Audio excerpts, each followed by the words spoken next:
بسم الله الرحمن الرحيم الحمد لله رب العالمين الحمد لله الذي أنزل على عبده الكتاب ولم يجعل له عوجا قيما لينذر بأسا شديدا من لدنه ويبشر المؤمنين الذين يعملون الصالحات أن لهم أجرا حسنا ماكثين فيه أبدا وينذر الذين قالوا اتخذ الله ولدا ما لهم به من علم ولا لآبائهم كبرت كلمة تخرج من أفواههم إن يقولون إلا كذبة نحمده تعالى ونستعينه ونستغفره ونعوذ بالله من شرور أنفسنا ومن سيئات أعمالنا من يهده الله فلا مضل له ومن يضلل فلا هادي له أشهد أن لا إله إلا الله وحده لا شريك له وأشهد أن محمدا عبده ورسوله اللهم صل على محمد وعلى آل محمد كما صليت على إبراهيم وعلى آل إبراهيم إنك حميد مجيد اللهم بارك على محمد وعلى آل محمد كما باركت على إبراهيم وعلى آل إبراهيم إنك حميد مجيد ورضي اللهم عن الخلفاء الراشدين والصحابة أجمعين ومن تبعهم بإحسان إلى يوم الدين ما بعد السلام عليكم ورحمة الله وبركاته mes sœurs, mes frères.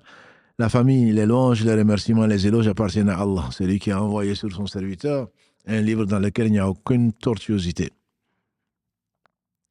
Clair comme l'eau de roche, pour ne pas dire plus, pour mettre en garde les gens qui ont oublié Allah subhanahu wa ta'ala ou qui ont calomnié Allah subhanahu wa ta'ala, et pour annoncer la bonne nouvelle à ceux qui ont fait les bonnes actions, que par devant eux, Allah a réservé une belle récompense. Qu'il soit loué, le premier qui n'a pas de début, le dernier qui n'a pas de fin, l'apparent, le dominant sur toute chose, le subtil, le bien informé. Nous lui demandons de bénir abondamment le meilleur des hommes, ses frères, prophètes, sa famille, ses compagnons, tous ceux qui les auront suivis dans le droit chemin, nous fassent l'honneur d'en faire partie. Bienvenue donc dans ce jardin du paradis qui parle de l'islam au quotidien, les lundis soirs. Et donc, qu'Allah bénisse votre temps, qu'Allah bénisse ce qui vous a confié pour peu de temps. On va commencer donc directement par le quiz que nous avons pris l'habitude donc de poser le dimanche. Et vous êtes plus de 800 aujourd'hui à avoir répondu à cette heure-ci, 823 plus exactement. Donc le quiz sert, comme on l'a souvent dit, pour répéter, pour réviser, pour se rendre compte également que c'est beau. C'est beau, il y a des règles, ce n'est pas de la gymnastique, la prière, qui est l'acte le plus aimé d'Allah subhanahu wa ta'ala, et que l'islam est une science. Ce n'est pas une tradition, dans la mesure où on reproduit ce que nos pères ont fait, ce que nos grands-pères ont fait, ce qu'on voit les gens faire. Il y a des règles, et alhamdoulilah, on apprend. Et celui qui emprunte un chemin pour la science, on espère que ce n'est pas qu'en prenant la voiture ou l'avion, celui qui emprunte un chemin pour la science, Allah lui facilite, lui aplanit un chemin pour le paradis, car on y compte donc parmi ses habitants. Donc la moyenne aujourd'hui est de 11, 10, 85. La dernière fois, c'était 10. On a trouvé que c'était un peu difficile, mais encore une fois, la barre est plus haute quand on avance. Donc là, on est dans la prière, nous connaissons les piliers, nous connaissons les annulatifs de la prière, et là maintenant, on est en train de corriger la prière, ou donc essayer de voir, on répare la prière, parce que la prière réparée est mieux que celle qui est recommencée, comme nous l'avons dit. Il y a quelques différences, bien sûr. Dans les questions 3, 6, 7, 8 et 10, il y a eu moins de bonnes réponses que dans les autres. Là n'est pas le problème. Justement, pour expliquer, on insistera un peu plus sur ces points, pour expliquer pourquoi il y a eu plus de mauvaises réponses. Première question, je ne sais pas, je ne sais plus si je suis dans la deuxième ou troisième raka de la prière, mais après une courte réflexion, je suis arrivé à avoir la certitude que j'étais dans la troisième. La bonne réponse, c'est la réponse C. Je me base sur la certitude et je termine ma prière sans avoir à me prosterner. Pourquoi ? Parce que la certitude, là, on l'a eu la certitude. Je ne sais plus si je suis dans la deuxième ou troisième, je cherche. Ce n'est pas automatiquement, je me base sur ce qui est sûr, qui est la deuxième. Il y a un petit instant de réflexion. Ah oui, c'est vrai que quand je suis dans la deuxième, j'ai prié pour l'imam. Et donc, j'ai prié pour l'imam. Donc, je suis bien dans la deuxième ou je suis dans la troisième. Voilà. Donc, il y a les points de report comme ça, il y a des mnémotechniques. Quand on ne sait pas si on est dans la première prosternation ou dans la deuxième, on se dit que dans la première, d'habitude, je dis Subhan Rabbil A'la wa bihamdihi. Dans le deuxième sujoud, je prie pour moi, pour mon père, pour les croyants en général. Celui qui prie pour les croyants et les croyantes, Allah lui donne une bonne action pour chaque croyant, chaque croyante, donc des millions de bonnes actions. Donc, on pense, en réalité, il faut penser à soi-même en pensant aux autres. Celui qui fait du bien aux autres, celui qui veut du bien aux autres, Allah subhanahu wa ta'ala lui facilite le bien. Donc, on se dit, non, je n'ai pas beaucoup de temps, je suis dans le sujoud, c'est là où je suis le plus proche de mon Seigneur. Donc, je vais penser à moi-même. En réalité, quand tu pries pour quelqu'un d'autre, Allah subhanahu wa ta'ala en son absence, puisque la personne ne sait pas en tout cas, notamment tes parents, à qui nous devons beaucoup, après Allah et son messager, et Allah met un ange pour dire ainsi qu'à toi aussi.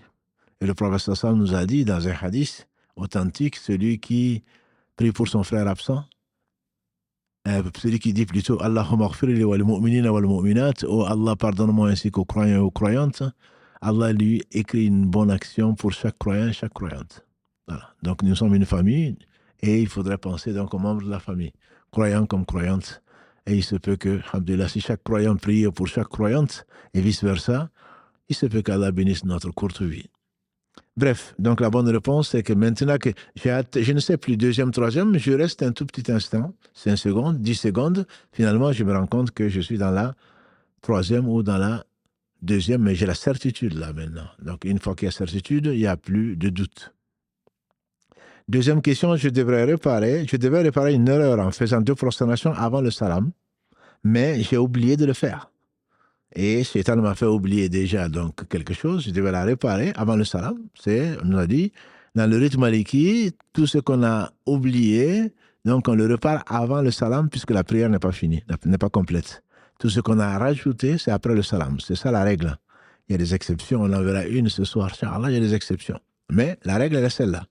Donc je devais réparer une erreur d'oubli en faisant 2 prosternations, donc avant le salam. Mais j'ai oublié de le faire, je m'en suis souvenu juste après le salam. Qu'est-ce que je fais?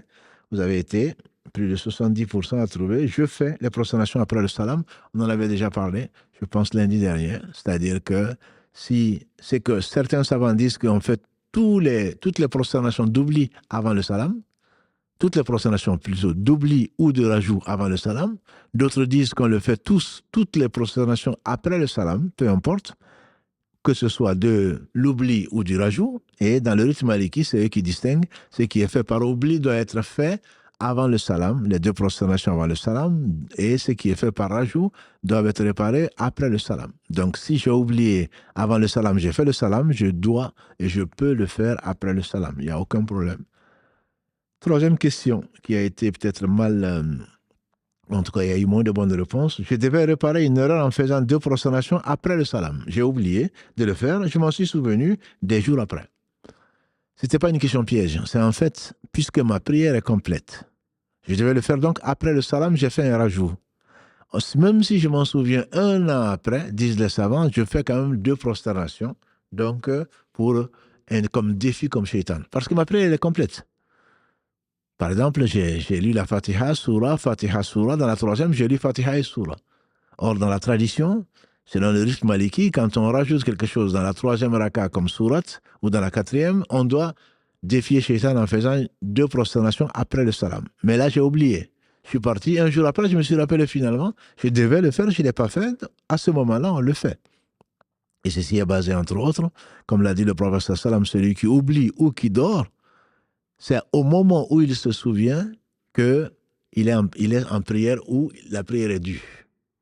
Puisque j'avais oublié, Allah ne nous en veut pas. Il ne tient pas rigueur quand on a oublié, on s'est trompé. Ou par contrainte. Donc maintenant qu'on a oublié que Allah, dans sa miséricorde, nous a rappelé, on le fait à ce moment-là, avec les ablutions bien sûr. En se mettant debout, on dit Allah Akbar et ensuite on va directement dans la prosternation. Et ensuite on se redresse et à nouveau la prosternation, et ensuite, soit on fait la prière ibrahimi, c'est-à-dire Allahumma salli ala Muhammad, soit on ne la fait pas, ce n'est pas une obligation. Les savants divergent dessus, en tout cas, l'avis majoritaire, c'est que ce n'est pas une obligation. Et donc, à ce moment, on dit salam alaikum, et c'est tout bon pour nous parce que c'est rajouté à la prière, et ce sont de bonnes actions qu'on vient de faire, puisque on s'est prosterné pour Allah, on l'a loué, puisqu'on a dit Subhana Rabbi al-A'la ou autre chose, une question écrite d'ailleurs. Est-ce que quand on fait une question écrite pour lundi, est-ce que quand on fait ces sujouds de prosternation, donc avant ou après le salam, est-ce qu'on dit Subhana Rabbi al-A'la? On dit ce qu'on veut. Mais puisqu'on est dans la position de l'humble et on glorifie le Très-Haut, le mieux, c'est de dire Subhan Rabbil A'la ou l'équivalent, puisque le prophète sallam, quand Sabbih Isma Rabbika al-A'la a été révélé, comme on a vu la semaine dernière, sourate 87, le premier verset célèbre donc la louange, la gloire et la pureté du Très-Haut, de ton Seigneur le Très-Haut. Allah a ordonné à son prophète sallam, donc il a dit, après la révélation de ce premier verset, la sourate 87, dites Subhan Rabbil A'la quand vous êtes dans la prosternation. Voilà, donc c'est conseillé de le faire, mais si tu disais autre chose, Subuhun Quddusun Rabbul Malaikatu War-Ruh, ou d'autres, c'est tout à fait permis, il n'y a pas de problème. Quatrième question, en priant le Asr, je me suis levé machinalement pour faire une 5e raka et je m'en suis rendu compte. Asr, donc, c'est 4 rakas. C'est la prière du Asr, de l'après-midi. C'est la prière Wusta d'ailleurs. Hafizu ala salawat wa salatul Wusta wa qumu lillahi qanitin. C'est, Allah dit donc de préserver les heures de prière. Et notamment celle du milieu. Et celle du milieu est considérée, la prière médiane est considérée par l'avis le plus fort comme étant celle du Asr. Certains savants disent que c'est le Fajr, mais l'avis le plus fort, puisque le prophète sallam a dit qu'Allah remplisse les tombes des polythéistes de feu, il nous a empêché de prier la prière de Médiane, Salat al-Wusta, et bien sûr, ils avaient combattu les ennemis d'Allah jusqu'au coucher du soleil, ils n'ont pas pu faire le Asr, donc tellement ils ont été harcelés par les polythéistes. Donc la prière du Asr, c'est celle la prière médiane, c'est l'avis le plus fort en tout cas. Donc, en priant le Asr, je me suis levé machinalement pour une 5e raka et je m'en suis rendu compte. Dès qu'on s'en rend compte, la bonne réponse, c'est la réponse B. Je viens immédiatement à la position assise. J'ai reçu une demande comme ça de frères qui ont fait l'imam a refusé de se rasseoir parce qu'il s'est levé. Puisque je me suis levé, donc je continue. Non. Parce que Allah a révélé la façon qu'il aime que l'Asr soit fait, ou les prières soient faites, toutes. Et donc, quand c'est 4 rakas, c'est 4. Si tu en fais 5, ta prière est nulle. Si tu fais exprès. Mais si tu n'as pas fait exprès, tu t'es levé, Allah dans sa miséricorde t'a rappelé que lui, il aime 4, tu te rassois automatiquement où que tu sois.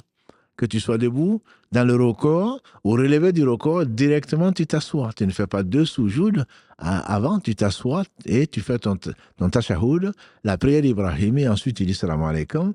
Et donc ici, c'est la prière, c'est le point B. Je reviens immédiatement à la position assise. Et puisque tu t'es levé ensuite, donc après le salam, ta prière est complète. Tu as fait 4 et quelques. Ta prière est complète. Tu dis salam alaikum. Et ensuite, tu fais le défi au shaitan, c'est-à-dire tu fais 2 prosternations après le salam. 5e question. J'ai prié le Asr en faisant 5 rakas. Je m'en suis rendu compte qu'en faisant le tashahoud. Donc j'ai déjà fait 5. J'ai déjà fait 2 prosternations dans la 5e. Mais en faisant le tashahoud, je me suis dit, mais finalement, je suis à 5. Je cherche est-ce que c'est 4 ou 5. Et en fait, c'est bien 5. Bon, là, bien sûr, je ne vais pas. Je suis dans le tashahoud, je continue. Donc, la réponse B est la même. Je finis le tashahoud, fais le salam, puis je fais 2 soujouds pour réparer le défi. Shaitan m'a fait oublier. Et donc là, je fais 2 soujouds après le salam. 6e question, j'ai omis de lire une sourate après la Fatiha dans la première raka. Et lu une sourate après la Fatiha dans la 4e raka. Là, vous n'avez pas été très nombreux, 33%. Le tiers a trouvé la bonne réponse. C'est fait exprès. C'est-à-dire qu'il arrive. Si j'ai oublié de lire la Fatiha dans la première raka, quelle que soit la prière, il y a toujours Fatiha et une sourate. J'ai oublié de lire une sourate après la Fatiha, donc j'ai omis. J'ai omis une sunna mu'akkada, c'est-à-dire le prophète sallam le faisait tout le temps. Dans le rite maliki, pas Hanbali, puisque dans le rite Hanbali, ce n'est pas considéré comme une obligation. Mais dans le rite maliki, c'est une sunna mu'akkada, c'est-à-dire que c'est une preuve, c'est une chose que le faisait le prophète sallam tout le temps. Et si on l'oublie, à ce moment-là, on fait des 2 prosternations de réparation. Mais pas chez l'école Hanbali. C'est d'où la différence, entre guillemets, des différences subtiles entre les écoles, parce que certains se basent sur certains hadiths, d'autres se basent sur d'autres, et donc ils peuvent, mais bien sûr, toutes les écoles sont, les 4 écoles en tout cas, sont valables et sont louables. Alors, j'ai omis de lire une sourate après la Fatiha, dans la première raka, donc je dois faire le sujoud avant, puisque il me manque quelque chose.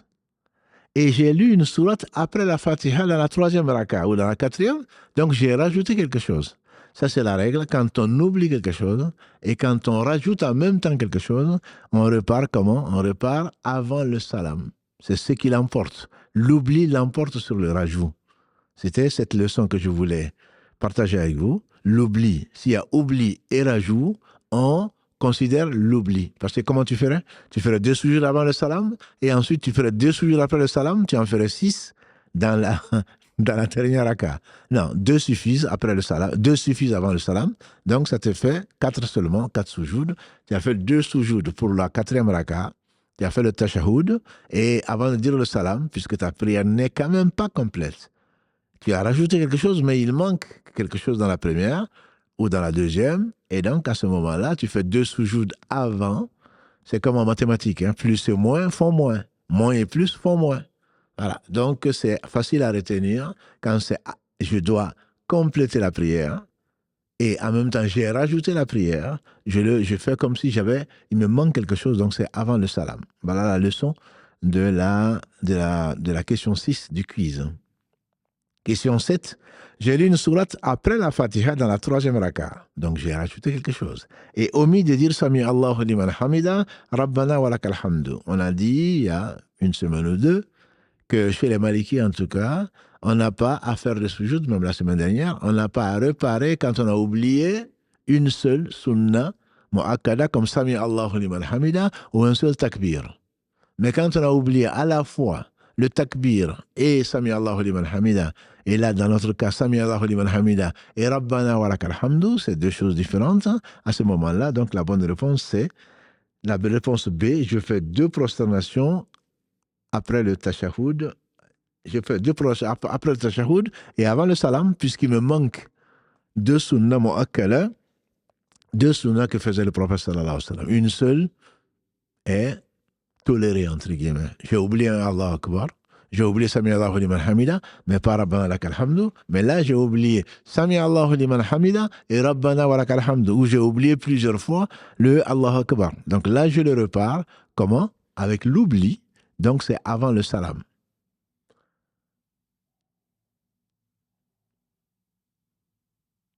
Ensuite, en priant le Dohor, 8e question, j'ai fait 2 raka'as, puis dit le salam, et je m'en suis rendu compte juste après le salam. Juste après le salam. Et donc, qu'est-ce que je fais? La réponse bonne, c'est la réponse B. Je me relève automatiquement, je complète le nombre de raka'as. Et beaucoup ont dit, je me relève et complète le nombre de raka'as. Et donc, c'est presque 50-50 ou 33-33. Donc, la bonne réponse, c'est je me relève, donc, et complète le nombre de raka'as, puisque c'est immédiatement. Et qu'est-ce que je fais? Je vais faire le 2 sujouds après le salam. Puisque 2 plus 2 font 4, il y a eu un salam en plus, où je suis sorti de la prière. Donc, c'est un rajout. Donc, je fais le salam, je fais le 2 sujouds après le salam, pas avant le salam. 9e question, en priant le dohr, j'ai fait 2 raka'as, puis le salam.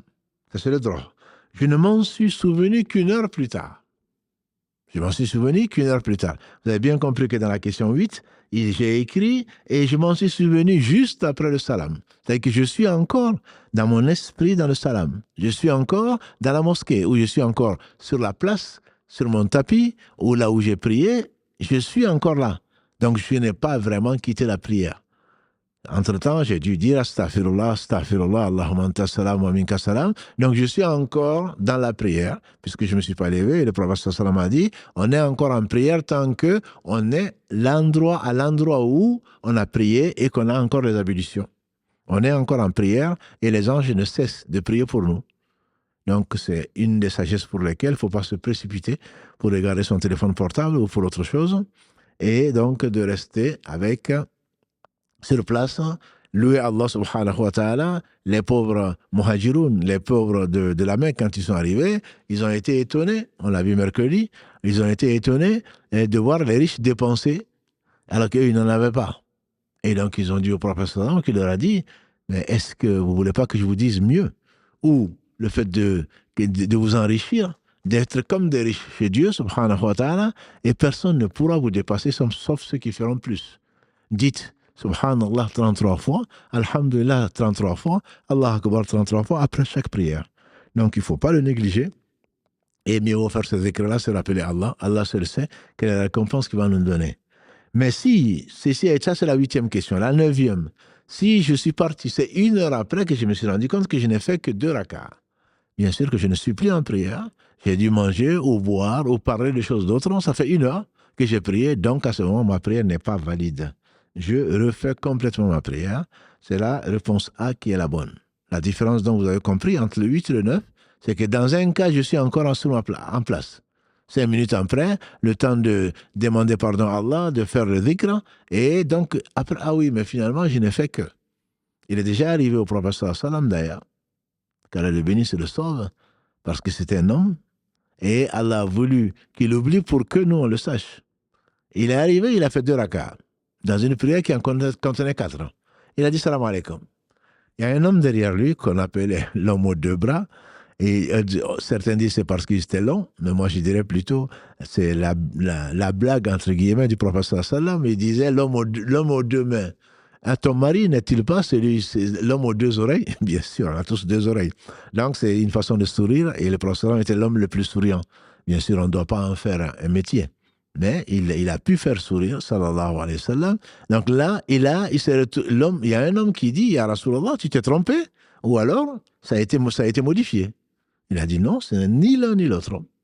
Et l'homme a insisté, parce qu'avec la vérité, il a insisté, il était convaincu qu'il y avait un changement. Il dit si, c'est l'un ou l'autre. Il a dit non. Ensuite, le prophète a demandé, est-ce que ce que dit l'homme aux deux mains est vrai? C'est-à-dire cet homme-là, aux 2 mains, en général on a 2 mains, est-ce que cet homme, ce qu'il dit est vrai? Ils ont dit oui, effectivement, tu n'as prié que 2 rakats. Il s'est levé et il a fait 2 autres rakats. Et ensuite, il a dit salam alaikum et il a fait 2 sujouds. Voilà. Donc c'est comme ça qu'on a appris comment il fallait le faire. Donc on était à la question numéro 9. En priant, j'ai fait 2 rakats, puis le salam. Je ne m'en suis souvenu qu'1 heure plus tard. Alors que là, le hadith en question, correspondant à la question numéro 8, il s'est souvenu tout de suite, quelqu'un lui a dit que c'était comme ça. Dernière question qui n'a pas eu beaucoup de bonnes réponses, et c'est pour cela qu'elle est en dernier d'ailleurs.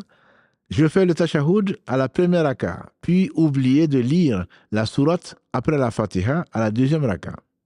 Je fais le tashahoud à la première raka, donc je n'aurais pas dû faire le tashahoud à la première. Le tashahoud est toujours à la deuxième et la 4e, sauf la 3e pour le maghrib, 2 et 3, et pour le witr, et à la dernière raka. Donc, je fais le tashahoud à la première raka, puis oublier de lire la sourate avec la fatiha à la deuxième raka. Qu'est-ce que je fais? Je termine ma prière et fais 2 prosternations avant le salam. Parce qu'il y a oubli et il y a rajout. Donc, j'ai fait le tashahoud à la première. Là, j'ai rajouté quelque chose. Et ensuite, j'ai oublié de lire la sourate après la Fatiha, pas la sourate Fatiha.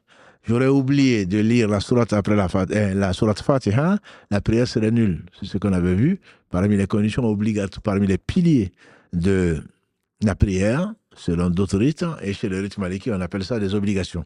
Mais c'est pareil, sans la lecture de la Fatiha, ils sont unanimes que la prière n'est pas valable, c'est-à-dire que le roko, plutôt la raka n'est pas valable, puisque le prophète sallam a dit la salata liman lam yaqra umul kitab. Il n'a pas de prière celui qui n'a pas lu la mère du livre, c'est-à-dire la Fatiha. Voilà donc, prions Allah subhanahu wa ta'ala de vous récompenser par le meilleur et de nous enseigner ce qui nous sera utile et de nous faire faire le bon choix. Le bon choix, à savoir donc le fait de choisir la meilleure des réponses, même si nous avons plutôt tendance à nous précipiter. Je suis de telle école, je suis de telle autre école. Non. qu'Allah subhanahu wa ta'ala nous guide vers l'école de Muhammad sallallahu alayhi wa sallam, qui n'était ni Shafi'i, ni Maliki, ni Hanafi, ni Hanbali. Et les gens sont tellement sectaires qu'on raconte qu'un jour, quelqu'un a demandé à son imam, et le prophète sallallahu alayhi wa sallam, il était quoi? Il était Hanafi ou il était... C'est qu'on ne comprend pas. On ne comprend pas l'origine, on ne connaît pas notre religion. Donc, c'est la seule et unique religion, et c'était la même. Après, il y a des points de divergence sur des détails sur lesquels il n'y a pas de traces claires. Et donc, à partir de ce qu'elle leur a enseigné, c'est pour cela d'ailleurs que nous traitons le samedi actuellement, donc l'islam, le fiqh contemporain, où donc les savants ont été amenés, et donc samedi dernier, on a traité donc l'aspect et les procréations médicalement assistées, bien entendu, ça n'existait pas. Et on a traité le samedi d'avant la fin de vie. Voilà. Est-ce que l'euthanasie ou d'autres choses, là, les savants, ils sont rassemblés avec l'aide d'Allah subhanahu wa ta'ala, puis avec la science qu'Allah leur a confiée, science scientifique et science religieuse, ils sont rassemblés pour définir donc ce qui leur paraît être la meilleure réponse à donner dans ces problèmes modernes. Et qu'Allah les bénisse tous et vous bénisse également pour votre intérêt et votre intérêt pour l'islam, votre intérêt pour apprendre votre religion, et qu'Allah subhanahu wa ta'ala nous facilite donc la route vers le paradis. Barakallahu fikum. On va passer donc à la deuxième partie, et Karim vous passe le salam. Il m'a fait cette remarque que j'ai oublié de vous faire passer, c'est que c'est vraiment pas la peine de commencer à... Il n'y a pas de standard, c'est Karim le standard. Il n'y a pas de standard, on met en stand-by. Quand vous téléphonez, quand il le prend, c'est parce qu'on a commencé cette deuxième partie, donc actuellement à 22h30 ou presque. C'est là où vous pouvez commencer à téléphoner. Mais 30 minutes qui sont passées, on les consacre à expliquer donc ce qui nous paraît important et que vous aimez beaucoup, actuellement en tout cas. C'est le quiz pour apprendre, donc au moins repartir ce soir, pas qu'avec des réponses à des questions qui peut-être ne vous intéressent pas, mais en tout cas, pour partir au moins avec quelque chose qui intéresse normalement tout le monde, ceux qui ont eu 20, pour vérifier effectivement que leur réponse était correcte, hein, et comme ceux qui ont eu 0, et je félicite autant les uns que les autres. Donc on part, Inch'Allah, à la deuxième partie de ce live. Si Karim le permet, je préfère enchaîner avec quelques questions sur la prière avant de prendre les appels. Essayer de faire rapidement. Donc il y a des questions qui sont posées à l'écrit. Salam alaikum wa alaikum salam. Quel est l'avis de dire Allah yakbal et Inch'Allah khair ou Subah khair. Barakallahu fik. Allah yakbal, c'est un dua. C'est-à-dire que Allah accepte. Sabah khair, ça c'est bonjour. Alors, pour Allah, donc l'avis de dire Allah yakbal, qu'Allah accepte, les compagnons du prophète sallam, taqabbal Allah, ils l'ont dit à l'Aïd. Ça a été certifié. Donc, on peut le dire parfois, mais pas tout le temps, comme on a tendance à dire, que ta prière n'est pas finie. Si tu es à droite, à gauche, tu n'as pas donné la main à ton voisin, et tu n'as pas dit taqabbal Allah, ou Allah yakbal. Non, là, ça devient une bid'a, ça devient une innovation si tu le fais tout le temps.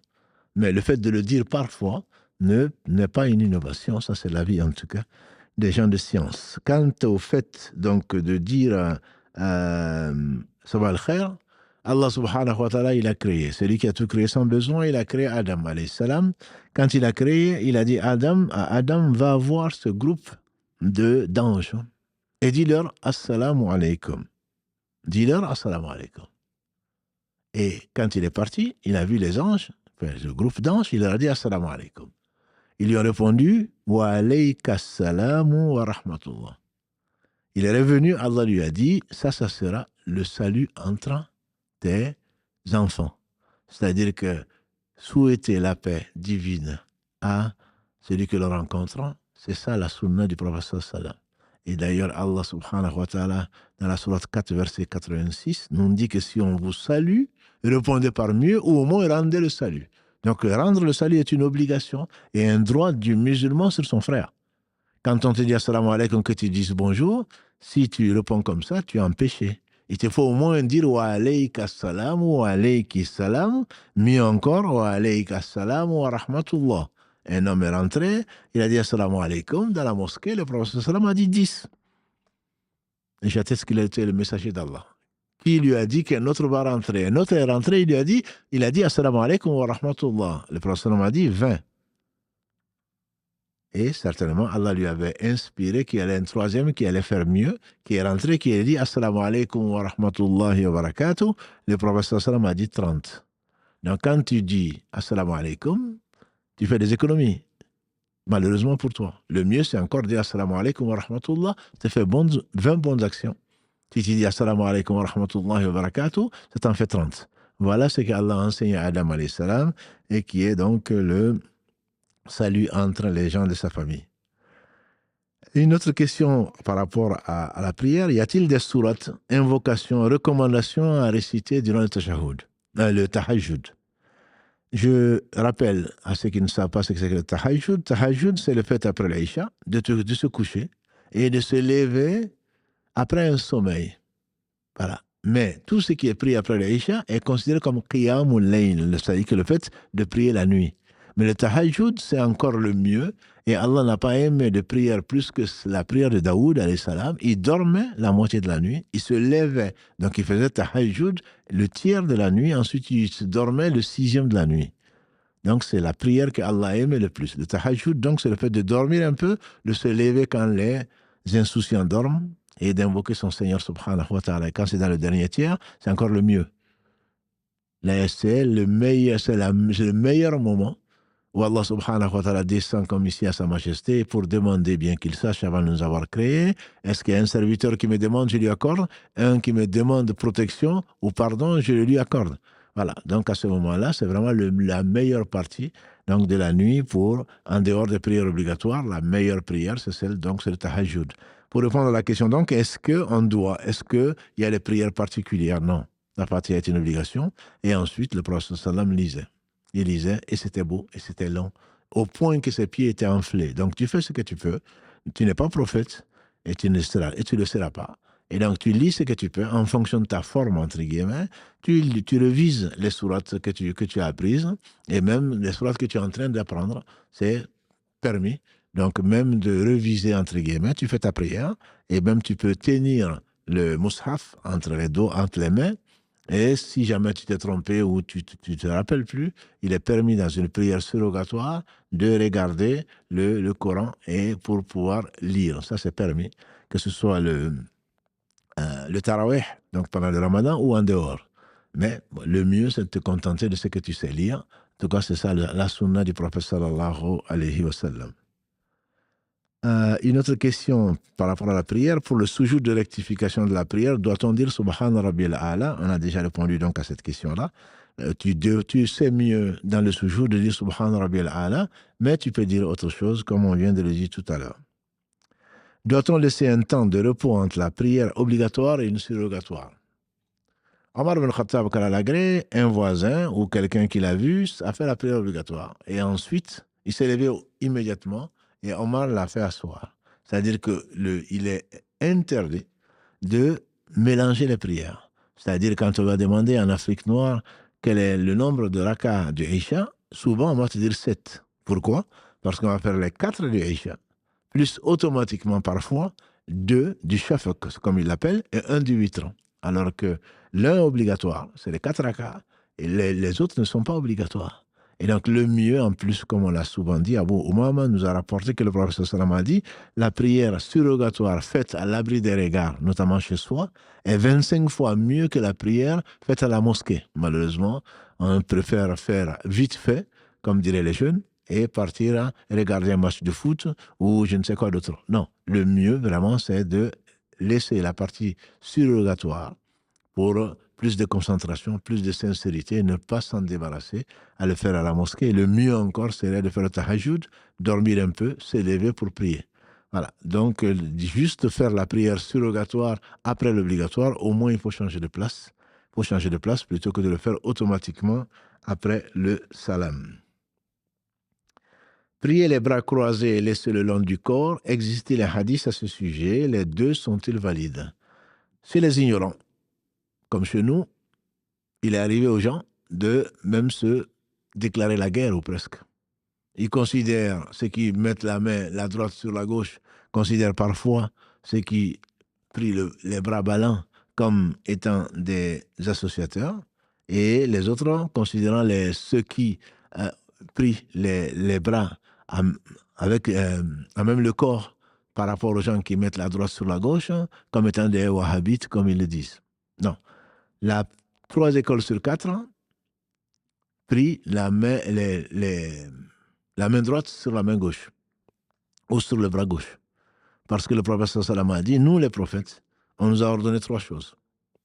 C'est de rompre le jeûne vite, c'est retarder l'abstinence, donc le suhour, et de mettre la droite sur la gauche.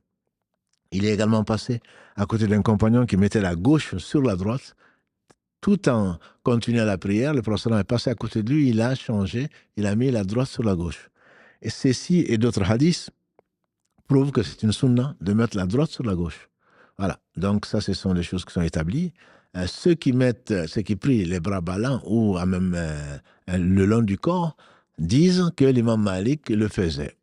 Mais ce n'est pas une preuve. L'avis des savants, entre guillemets, l'avis des savants ne peut être que des appuis, mais pas des preuves. La preuve, c'est Allah a dit, le messager a dit, alayhi salatu wassalam, et parmi les Malikis, il y a des gens qui mettent la droite sur la gauche. Il n'y a pas que les wahhabites, comme ils les appellent, qui mettent la droite sur la gauche. Ça, ce sont des ignorants, et on n'a pas appelé les gens d'ailleurs wahhabi ou je ne sais quoi d'autre. Millat abikum Ibrahima huwa sammakum muslimina min qabl. Allah dit dans la sourate 22, verset 78, le dernier verset, communauté de votre père Abraham, c'est lui qui l'a appelé musulman auparavant. Donc, on n'a pas à utiliser des sobriquets. Et comme Allah le dit dans la sourate 49, quand tu parles d'un sobriquet, celui-là c'est un wahhabi, tu es en train de te moquer de lui, c'est pas une félicitation que tu es en train de dire. Ah, c'est ça, ce sont les gens de la sunna. Et alors, toi, tu fais partie des gens de la bid'a? Non. Tu te moques de quelqu'un parce qu'il imite le prophète sallam. C'est grave. C'est très grave. Et donc, c'est un musulman, c'est un frère. Il peut être égaré, il peut être dans l'erreur, il peut être, comment dirais-je, ce qu'il peut être. Il peut être dans le faux. Même à toi de lui enseigner ce que tu penses être le vrai. Et ce n'est pas toi qui dis le vrai. Le vrai, c'est la sunna du prophète sallallahu alayhi wa sallam. Le minimum quand tu aimes un frère, c'est de prier pour lui, même s'il est pécheur. Que dire alors si c'est peut-être lui qui est dans le vrai et que toi tu es en train de te moquer de lui, tu ne te moques que de toi-même en réalité, et dans tous les cas tu es dans le faux. Tu es vraiment dans le faux, même si tu penses être dans la sunna, tu es dans le faux. Un musulman ne se moque pas d'un autre musulman, comme l'a dit le prophète sallallahu alayhi wa sallam. Il ne le jalouse pas, il ne le méprise pas. Il ne le méprise pas. Un musulman respecte tout, y compris son frère musulman. Wallahu a'la wa a'lam. Je vois que je m'éternise sur des choses qui n'étaient pas prévues, mais je pense malheureusement que c'est nécessaire. Le fait de lever les mains en faisant le takbir entre chaque mouvement durant la prière est une obligation? Non, ce n'est pas une obligation. Ce n'est pas une obligation. Ce n'est pas, si on ne le fait pas non plus, il n'y a pas à le réparer. Donc, ce n'est pas une sunna mu'akkada, comme l'auraient dit les Malikis. Le fait de lever les mains, Ibn Omar, qu'Allah l'agrée ainsi que son père, il a dit que le prophète sallallahu alayhi wa sallam levait les mains à 4 endroits. Quand il disait le premier Allahu Akbar, au niveau soit des oreilles ou des épaules, le premier takbir, Allahu Akbar, il levait les mains.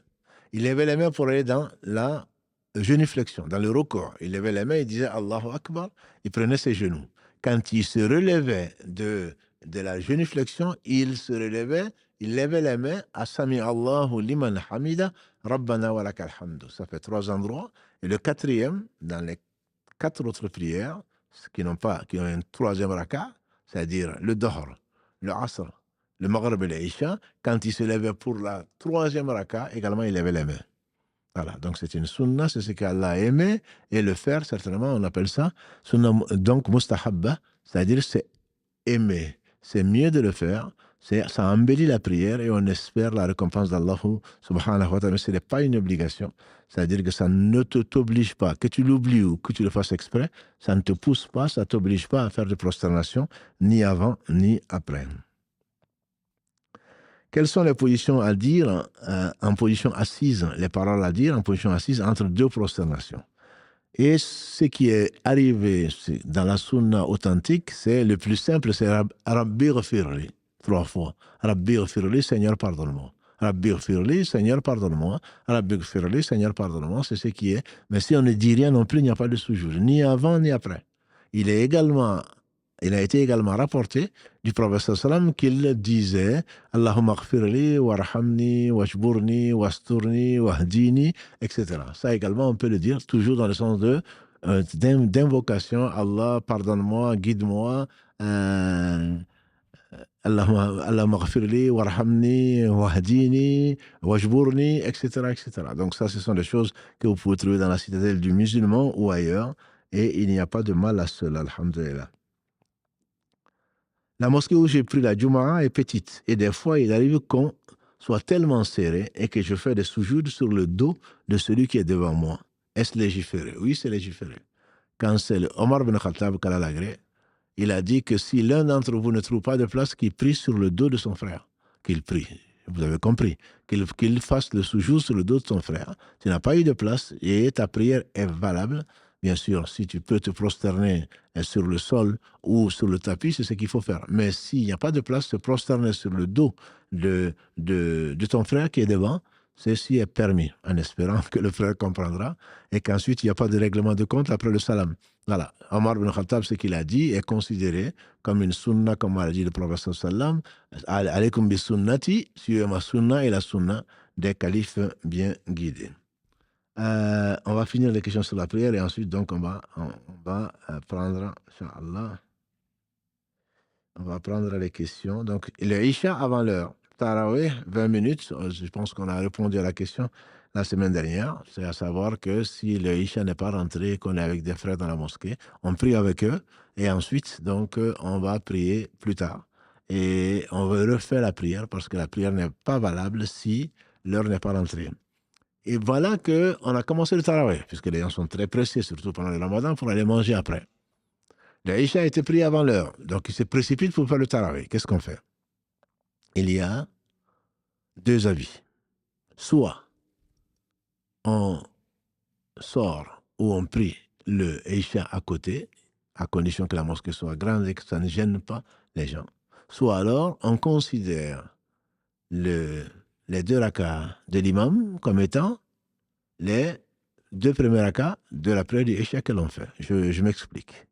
Mu'adh ibn Jabal, radiallahu ta'ala anhu, faisait le Isha avec le prophète sallam, il allait diriger la prière donc de son peuple. Ce qui veut dire, et c'est à l'encontre de l'avis maliki qui dit qu'on doit avoir la même intention que l'imam. Donc, il est sûr qu'il avait fait le Isha avec le prophète sallam, et ce qu'il faisait, c'était une nafila, mais les gens priaient derrière lui avec le Isha, pour le Isha. Donc, il est possible, dans le tarawih, de suivre l'imam. L'imam a l'intention de faire le tarawih, et nous avons l'intention de faire donc le Isha. Donc, quand l'imam dit salam alaikum, après les deux rakas, on se lève et on fait la Fatiha et la Fatiha, donc pour terminer le Isha. Il y a les deux avis. Celui qui est convaincu par l'avis maliki va prier seul, ou alors il termine le tarawih, et ensuite il va faire le Isha, parce que il n'a pas fait le Isha. Donc le tarawih, on peut le prier sans faire le Isha, et le mieux, bien sûr, c'est de le faire après le Isha. Mais si on a raté le Isha et que les gens sont en train de faire le tarawih, on peut faire le tarawih avec eux, et ensuite, donc, on refait le Isha. Ça, c'est l'avis maliki, ou alors, on va prendre deux rakas du tarawih et on en fait les deux premiers rakas de son Isha et les deux sont valables. On va s'arrêter là, Inch'Allah, pour aujourd'hui. Je pense qu'on a assez. Je vois une dernière question sur la prière. Non, il y en a plus encore que ça. Salam, que dois-je faire? On va prendre les questions. Karim, peut-être que j'ai abusé. Et on va peut-être prendre les questions, Inch'Allah, en direct. Et ensuite, on verra. Salam alaikum. Salam alaikum. Salam alaikum, on m'entend bien? Oui, on t'entend très bien. Ouais. On t'entend très bien, alhamdulillah. D'accord, ok. Barakallahu fik pour ce que vous faites. Moi, Allah j'ai une question sur la validité de la prière. Je voulais vous demander, oui. Quand vous entrez en prière et que vous, comment dire, votre esprit il est traversé par des pensées malsaines sur la religion ou même sur Allah, oui. on va dire des pensées avec lesquelles vous n'êtes pas d'accord, oui. et ça vous arrive contre votre volonté pendant la prière. Est-ce que est-ce que ça impacte la validité de la prière ou comment est-ce qu'on doit se comporter quand ça arrive? Ça vient de Shaitan et qu'Allah nous en préserve, ça prouve qu'on est croyant, ça c'est déjà ça. Shaitan vient, donc il n'a pas pu nous empêcher de faire la prière et donc il veut invalider la prière. Il ne faudrait pas accorder la place et la prière est valide, il n'y a pas de souci. Simplement, c'est sûr qu'on n'a pas pu être concentré avec ces mauvaises idées, entre guillemets. On n'est pas, Allah ne nous en veut pas pour ceux qui nous dépassent. Donc, pour tout ce qu'on n'aura pas formulé mentalement. Et alhamdulillah, ce n'est pas quelque chose où on a été, donc où on est responsable. Il n'y a pas de problème. Simplement, on n'est pas très, très content. On a été un peu malheureux, je dirais, parce qu'on a raté la saveur de la prière qu'on n'a pas eue. Mais il n'y a pas, la prière est valide, il n'y a pas de discussion dessus. Donc en tout cas, quand ça arrive, on reste en prière et voilà, on fait On reste quelque en chose. prière, Shaitan ne veut pas compris. Donc il ne faut surtout pas arrêter la prière en disant non, non, je ne suis pas concentré, non, non, je pense du mal de la religion. Alhamdulillah, si on pense du mal de la religion, c'est compris. Et si on n'était pas croyant, on n'aurait pas prié. Malgré cela. Non, il n'y a, Hmm. y a pas de problème sur la validité de la prière. La prière est valide, Inch'Allah. D'accord, ok. Ok, bah, je vous remercie, Barakallahu Allah fikum, yabarak fik, qu'Allah mon vous frère. récompense pour ce que vous faites. Salam, Barakallah fik. salam. Donc ici, on va continuer, donc, puisqu'on est encore dans les prières, alhamdulillah. Il m'arrive parfois de retarder la prière lorsque je suis prise par des travaux ménagers et que j'estime ne pas être assez propre pour accomplir la prière. Est-ce que cela considère comme un péché? Tant que tu n'es pas, ma sœur, tant que tu n'es pas l'heure de la prière est encore présente, le créneau, tu n'es pas en péché. Par contre, il ne faudrait pas que les travaux ménagers te fassent repousser la prière. Parce que la prière, la prière est pour les croyants une prescription à des moments bien déterminés. Il faut mettre la prière en priorité. Quand j'entends par là, c'est-à-dire que si tu as commencé à faire le ménage ou je ne sais quoi d'autre, 1 heure avant et que tu n'as pas fini, bien sûr que tu continues, tu termines le ménage et tu fais ta prière. Par contre, c'est au moment de la prière que l'heure est rentrée, tu dis, bon, je vais d'abord faire le ménage et ensuite je vais prier. Non, sauf si c'est le Isha. On a dit, les prières doivent être faites. La meilleure prière, c'est celle que l'on fait au premier moment de Waqt ikhtiyari, diraient les Maliki, les premières heures. Les premières minutes, même je dirais. Ça ne veut pas dire que tu as raté. Souvent, on entend, j'ai raté la prière. Pourquoi? Parce que je ne l'ai pas fait à l'entrée de l'heure. Non, la prière est valable depuis l'entrée de l'heure jusqu'à la sortie de l'heure. Par contre, le Isha, la meilleure prière de Isha, c'est celle que tu as retardée jusqu'à la moitié ou presque la moitié de la nuit. Comme l'a fait le prophète sallam, il a dit à Bilal, il y a Nicolas Lagré, il a dit va voir, il a dit non, toutes les femmes et tous les enfants dorment maintenant. Il a dit si je ne craignais de vous imposer quelque chose de difficile ou à ma communauté quelque chose de difficile, je leur aurais imposé l'heure de Isha à cette heure-ci, c'est-à-dire c'était la moitié de la nuit. Donc le Isha, il est bon de retarder, pas forcément à la mosquée, puisque pour ne pas faire trop de gêne, mais si à la mosquée, par exemple, c'est ce que nous faisons après le changement d'heure, que le Isha soit à 18h, ben on la retarde à 20h, voire 21h, pour que les gens qui travaillent, etc., puissent en profiter. Et là, il n'y a pas de mal, c'est plutôt une sunna. Après, quand tu es seul, mieux vaut faire le Isha à minuit plutôt que de le faire à 20h ou à 21h.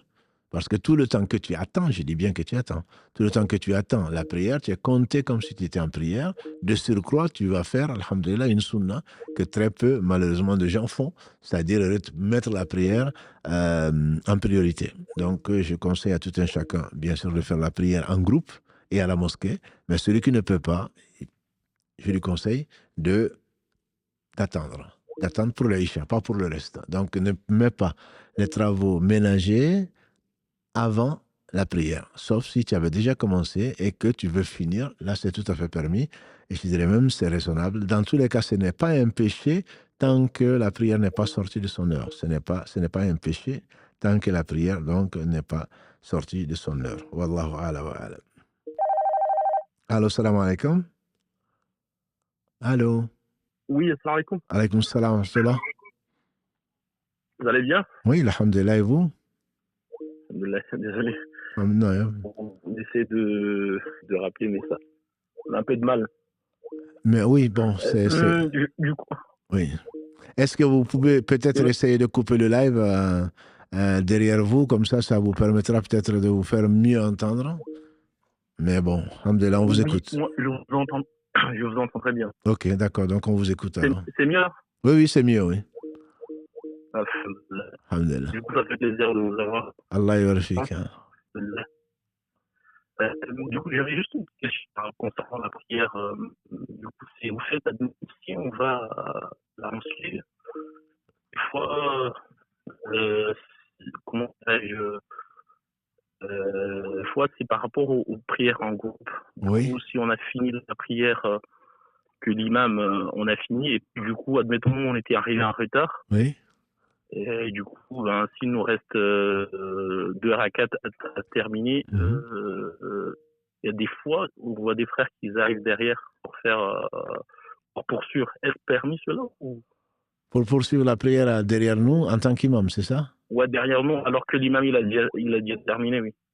Justement, ça c'est un des problèmes, c'est une des divergences. C'est-à-dire que normalement, quelqu'un qui a prié avec l'imam est un ma'moum, il a suivi, donc il ne peut pas être pris comme imam. Là, il y a une divergence entre les savants. D'autres disent non, puisque je l'ai trouvé là en train de prier, moi je le prends comme imam et la prière est valable. Donc il y a divergence dessus. Le mieux, c'est d'éviter les divergences, mais on ne peut pas dire que sa prière n'est pas valable. Ouais.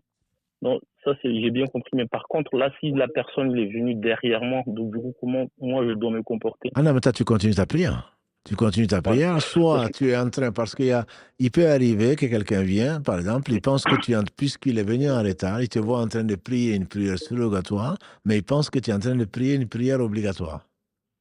Voilà. Donc lui, il va prier sa prière avec l'intention de te prendre comme imam, alors que toi, en réalité, tu es en train de faire une prière surrogatoire. Mais pour l'avis de certains savants, dont les Hanbali, comme je viens de dire, Mu'adh ibn Jabal dirigeait la prière des gens après avoir prié avec le prophète sallallahu alayhi wa sallam. Donc, on ne peut pas dire que sa prière n'est pas valable, même si toi, tu ne fais pas la même prière.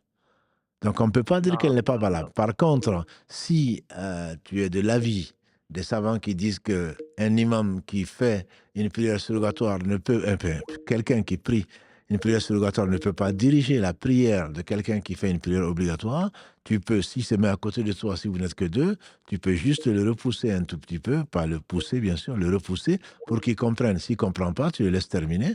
Et une fois que tu as terminé, tu lui dis, moi j'étais dans une prière qui est surrogatoire. Si son avis était que de toute façon sa prière est valable, il continue. Mais s'il est du même avis que toi, alors il dit salam alaikum, où il termine ses 2 raka'as et il recommence la prière qui est obligatoire. Parce que le prophète sallam, quand on est imam, par exemple, ça lui est arrivé, bien sûr, il était l'imam, quand il est parti à la Mecque et qu'il faisait 2 raka'as, par exemple, il faisait la prière, ensuite, il dit salam alaikum une fois et il dit, continuez votre prière, moi je suis voyageur. Et donc les autres se levaient individuellement et faisaient leur prière. Donc il est permis, même si toi tu parles, tant que lui ne parle pas, il est permis de continuer sa prière, tu lui auras parlé, il aura entendu et compris, et il termine sa prière, ou alors il la recommence. Donc ça n'entend pas la valeur de sa prière. Non, l'exemple dernier que tu viens de citer, là, ça m'est déjà arrivé, c'est que je faisais une prière surrogatoire, et puis il y avait un frère qui est venu en retard.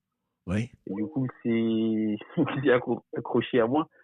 Et du coup, par panique, je savais pas, mais j'ai juste fait un geste par le bras, disons comme quoi je suis en prière surrogatoire. Tu lui as fait un geste, tant que tu n'as pas parlé, ce n'est pas un problème. Ouais, j'ai pas parlé, j'ai juste fait la main. Ouais, donc ça, ce n'est pas un problème. S'il l'a compris, il a compris. Ouais. S'il n'a pas compris, après ton salam, tu lui dis, tout en le laissant prier, tu ne vas pas parler avec lui, mais tu lui parles. Donc tu lui dis, moi j'étais dans une prière surrogatoire. S'il a compris et qu'il ne sait pas comment le réparer, il dira salam alaikum, c'est ce qui arrive à beaucoup de gens, et il recommence la prière. Mais si c'est quelqu'un de cultivé et qui sait comment réparer la prière, il comprendra, et soit il la répare, soit il la recommence. Là, il n'y a pas de problème, Inch'Allah. Il n'y a pas de souci. En tout cas, jazakallah khair. Barakallahu fik. Barakallahu fik. Bonne soirée à vous. Allez, à vous aussi. Salam alaikum. Ok. Wa alaikum salam. Si l'on commence une sourate dans une prière, donc, et puis finalement on se rend compte que ce n'est pas la bonne sourate. C'est pas la bonne sourate, c'est toi qui le dis, toutes les sourates sont bonnes. Est-il possible de s'arrêter en cours de récitation et de reprendre Bismillahirrahmanirrahim? Si c'est la Fatiha, oui, ça, tu dois lire la Fatiha avant, et si c'est une autre sourate, il n'y a pas de mal. Tu continues la sourate plutôt, et ensuite, si c'est une prière à plusieurs tu dois réciter d'autres sourates, tu peux réciter. Pourquoi tu dis la bonne sourate? Qu'est-ce que tu appelles bonne sourate? Toutes les sourates sont bonnes. Allah dit فَقَرَأُوا مَا تَيَسَّرَ مِنَ الْقُرْآنِ. Lisez, c'est que vous êtes facile. Donc, dans le dernier verset de la sourate 73, lisez, c'est que vous êtes facile du Coran. Donc, peu importe des versets que tu lis, tu n'as pas à changer en cours. Par contre, tu t'es trompé, tu es passé dans une autre sourate, tu t'en es rendu compte. Là, tu peux revenir ou continuer. Voilà. Mais il n'y a pas de bonne sourate et de mauvaise sourate dans le Coran. Et c'est toi qui as défini et qui t'es imposé que c'était telle sourate et telle autre. Il n'y a pas, à part la Fatiha, il n'y a aucune sourate qui est obligatoire donc, dans une prière quelconque. Allô, salam alaikum.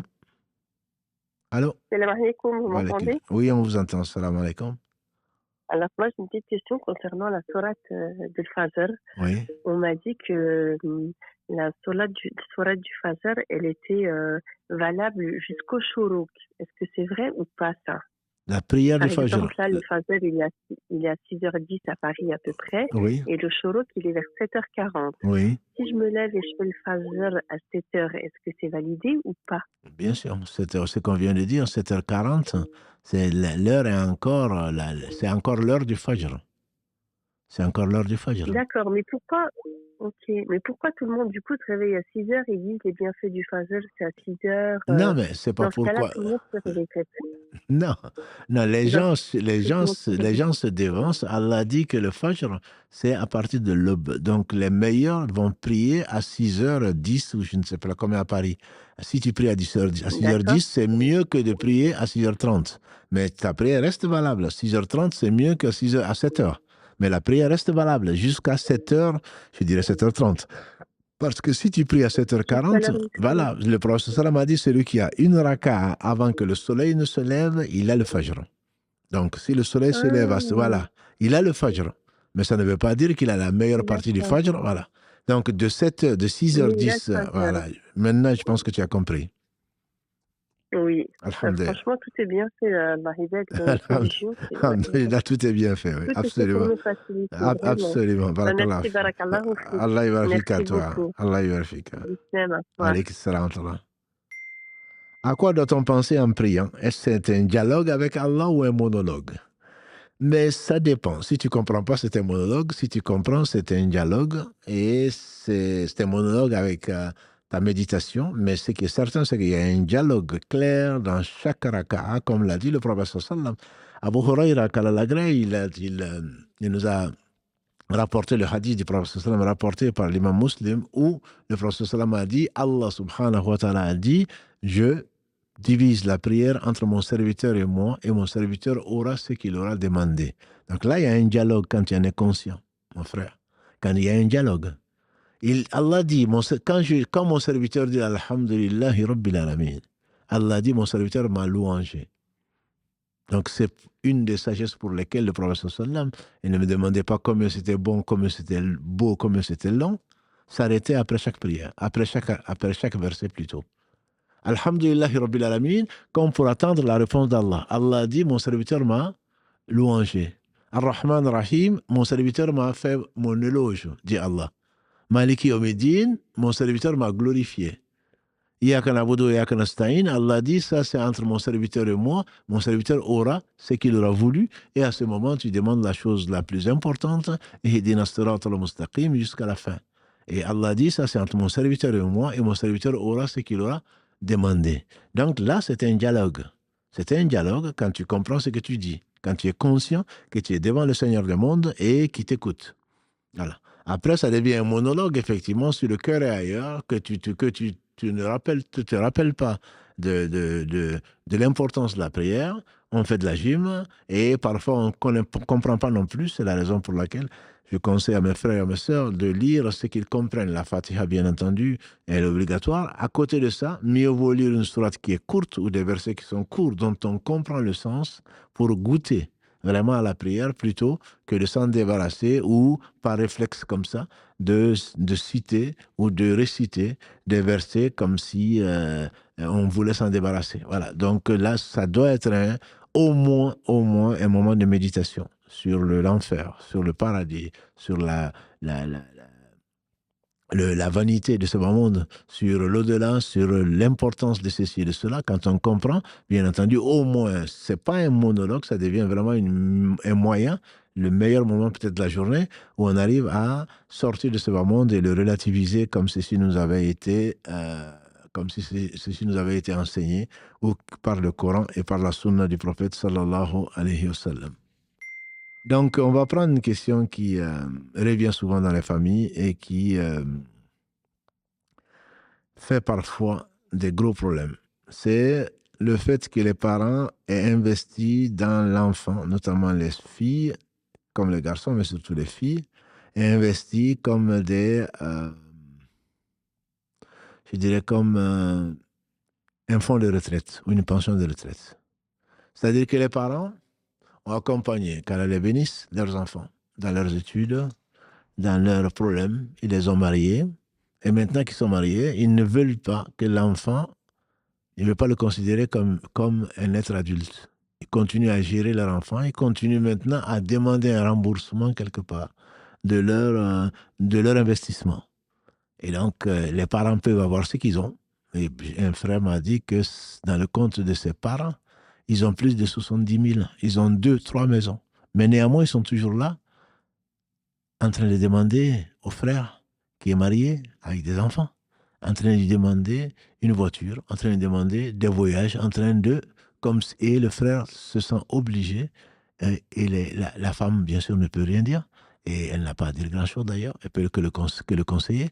Et donc, soit on dit tes parents abusent, et alors ça devient un problème de famille, et ça peut aller jusqu'au divorce, tu n'aimes pas ma famille, etc. Soit alors, les parents n'y pensent même pas. Au bonheur de l'enfant, non. Au bonheur de sa famille, non. Au bonheur de leurs petits-enfants, non plus. Ils pensent qu'à eux-mêmes, comme si, en économisant, ils ont des droits sur les enfants, ce qui est vrai, mais quand ils en ont besoin.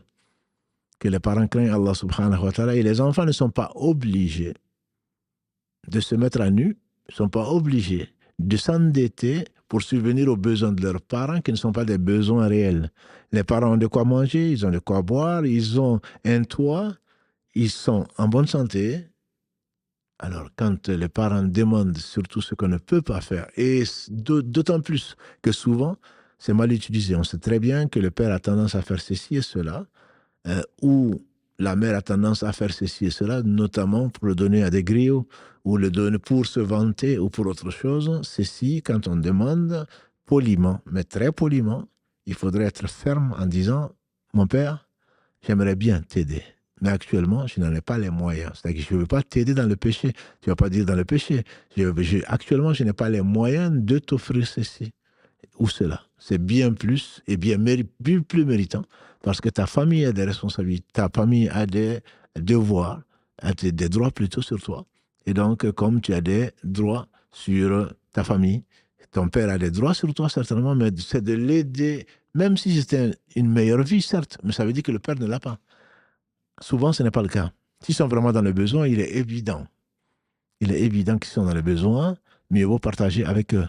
Je dirais même que c'est une obligation de ne pas les oublier.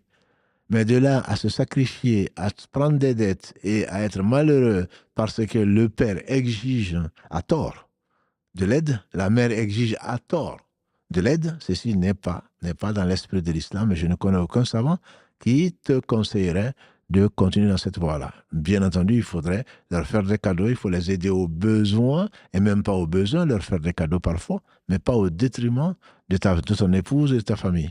Parce que sinon, c'est l'équilibre. Allah, subhanahu wa ta'ala, t'a confié une famille.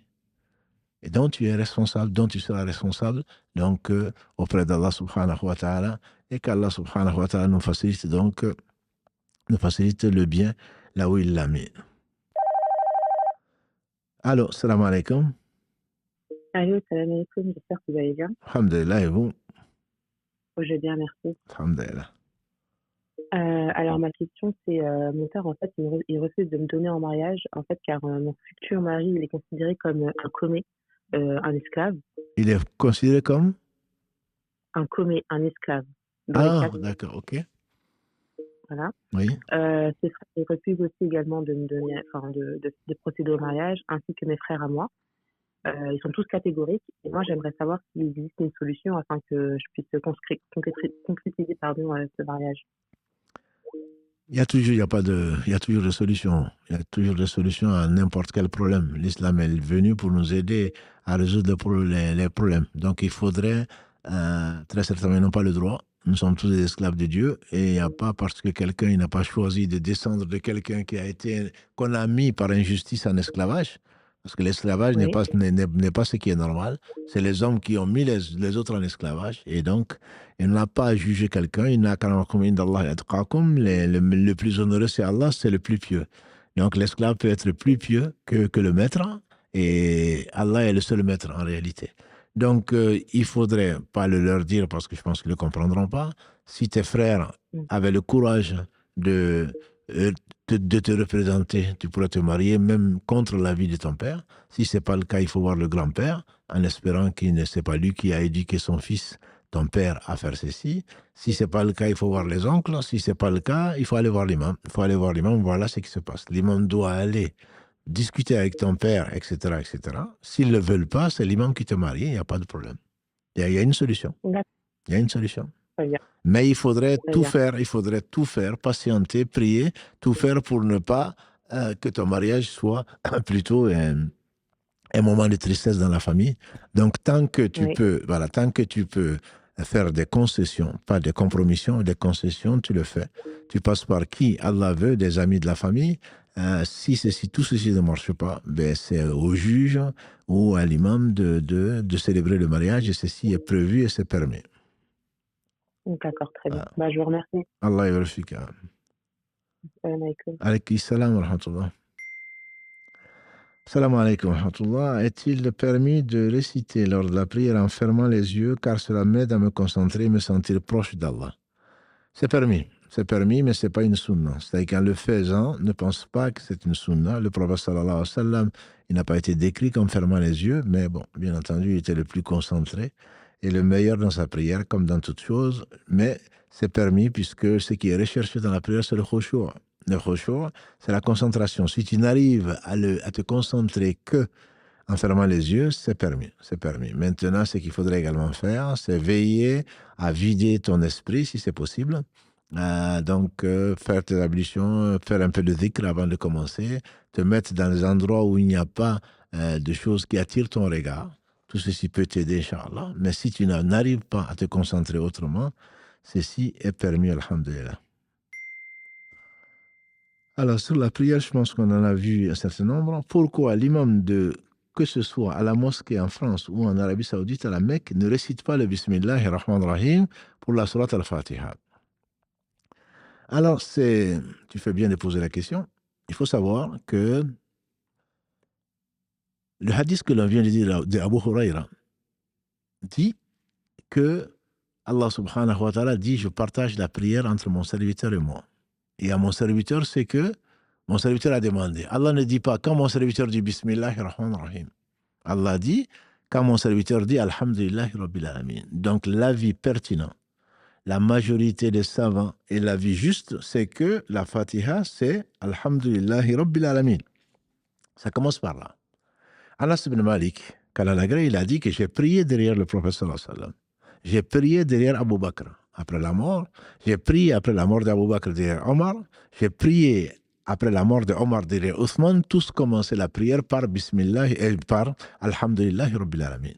Donc le Bismillahi Rahman Rahim n'est pas un verset de la sourate Al-Fatiha selon l'avis le plus fort. Allah dit qu'il a parlé donc dans la sourate 15, il a parlé des 7 versets répétés, mais Bismillahi Rahman Rahim, si tu le comptes, tu vas en avoir 8, mais si tu le comptes, tu es obligé de compter les 2 derniers versets comme un seul verset et il sera beaucoup trop long.